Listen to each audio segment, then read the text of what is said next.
ইয়া বুঝেন কাটা করার কাটা হিসাবে হ্যাঁ এক কাটায় কতটুক মুগ ডাল হয় 10 কেজি হয় এক কাটায় 10 কেজি হ্যাঁ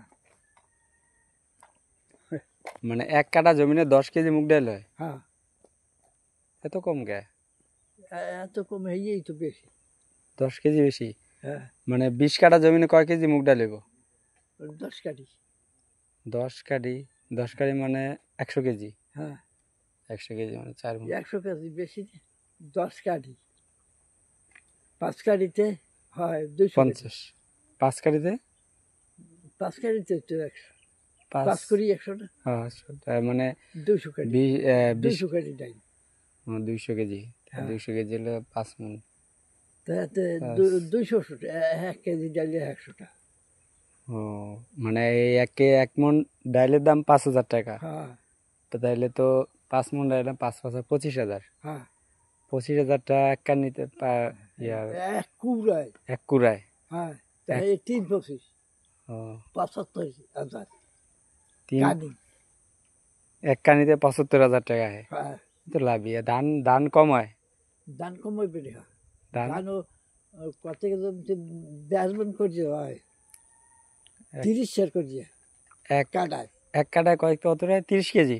হ্যাঁ তা 30 কেজি হইলে 30 কেজি ধান ধরেন 40 কেজি ধানের দাম হচ্ছে 1200 টাকা 1500 টাকা মতো তা 15 এক তো 30 কেজি আর 10 কেজি 30 কেজি ধানের দাম 1500 টাকা ধরেন আমি তাইলে সেই হিসাবে তো মুগ ডালই লাভ অনেক লাভ ও সারে খরচ দেওয়া লাগে না পানির খরচ দেওয়া লাগে না খালি ফালায় তুলে ফালাই দেবে আর উড়ানে খরচ 50 টাকা করে নেবে হাজারি খাজনি মানে ওই এক করা বই হাজাইবে 50 টাকা ও 50 টাকা হ্যাঁ তা তো একদম অনেক ইয়াতে হ্যাঁ এর লেগে আর কি দান করে না 10 হাতে ফালাই দিবে এর লেগে দান করে না না অনেকটা আর কি আগে ইরি দিতে সব আবার ঘের করা লাগে মেশিনকে পানি দেওয়া লাগে মেশিনের খরচ আছে ব্যাপার বেশি খরচ এই খরচের লেগে আর কি তো মনে করেন যে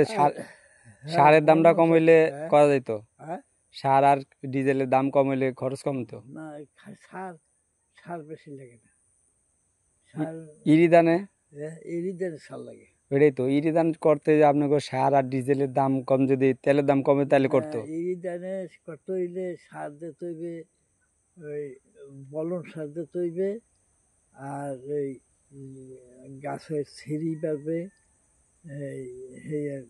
এই চেহারা বার করলে গিয়ে তো আবার আর একটা আছে ফলন ধরে নিয়ে এই 3 প্রকার সার দিতে হয় সার দিতে হইবে ও 3 তার মানে এই সার পানি খরচ এটি দিয়ে আপনি পোষায় না না এই পোষায় না দেখে ইরিদান বন্ধ করে এখন খালি মুগ ডাল লাগান একদিকে ঢালাই দিবে অনেক লাভ ও তাই তো এই জন্য আর কি ধানের অবস্থা যদি ধরেন যে আপনার ইরিদানের ডিজেলের দাম আর সারের দাম যদি কম হয় তাইলে কি করবো এরকম হয় না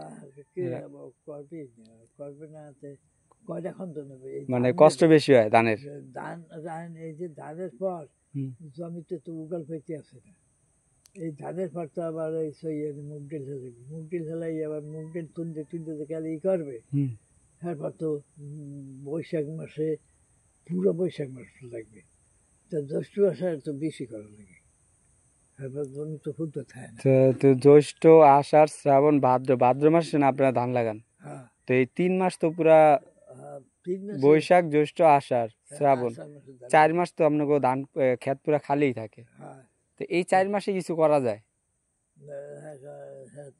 ওই ডাইলি বৈশাখ মাস হয়ে যাবে বৈশাখ মাস পুরাটা লাগে ডাইল উঠতে বৈশাখ লাগা যায় তো বৈশাখ শেষ হয় তো বৈশাখ জ্যৈষ্ঠ আষাঢ় শ্রাবণ ভাদ্র মাস তো আমরা লাগান ধান না আমি এবার আসছিলাম তো ভাদ্র মাসে দেখছি তখন লাগাইছেন তো ভাদ্র মাসে আমরা যখন লাগান তত 4 মাস এই 4 মাস আপনারা কিছু করতে পারেন না 4 মাস তো এরকম খালি থাকে যে জমিতে আমার ওই ডাল চলতে বৈশাখ মাস কাটাই যায় বৈশাখ মাস তো কাটা যায় আমি বুঝি কিন্তু আমার থাহে জ্যৈষ্ঠ মাসটা একটু উগল থাকে তারপর তো আষাঢ় মাস বেশি করবে বেশি তো লাগায় সপ্তাহ বেশি লাগায় না তো আমরা দেখছি যে এই আউশ ধান উড়ানোর পরে এরা আমগো এলাকাতে যেরকম একটা ধান লাগায়, গম বা অন্য কিছু লাগায়। আউশ লাগাইলে হুম।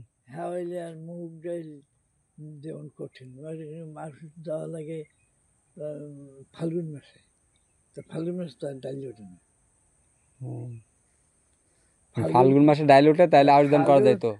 চৈত্র বৈশাখ মাসে তো এরি উঠেই যায়, হ্যাঁ, এই তো 3 বৈশাখ মাসে, উঠে যায়। 90 দিনে। হ্যাঁ, বৈশাখে এই ঋতু উঠে যায়। হ্যাঁ। তা আপনি মনে করেন যে এই খেসারি ডাল মুগ ডাল উড়ানোর পরে হ্যাঁ। আপনারা আউশ ধান করতে পারেন না? হয় না? না, করে না যে মুগ ডালই তো বৈশাখ মাস পাইয়ে যায়, তারপর জমিতে একটু উগল না পাইলে গরু বছর তো এই গাছই থাকে না। ও, এই মানে যে গরু বাছুরের ঘাস খাওয়ার লিগে আপনারা একটা করে। এই আবার জমি তো হুদা থাকে না, মুগ ডাল একতলায় তো নিতে পারে না। ও, মুগ ডাল ছাড়তে থাকে, তুলতে থাকে।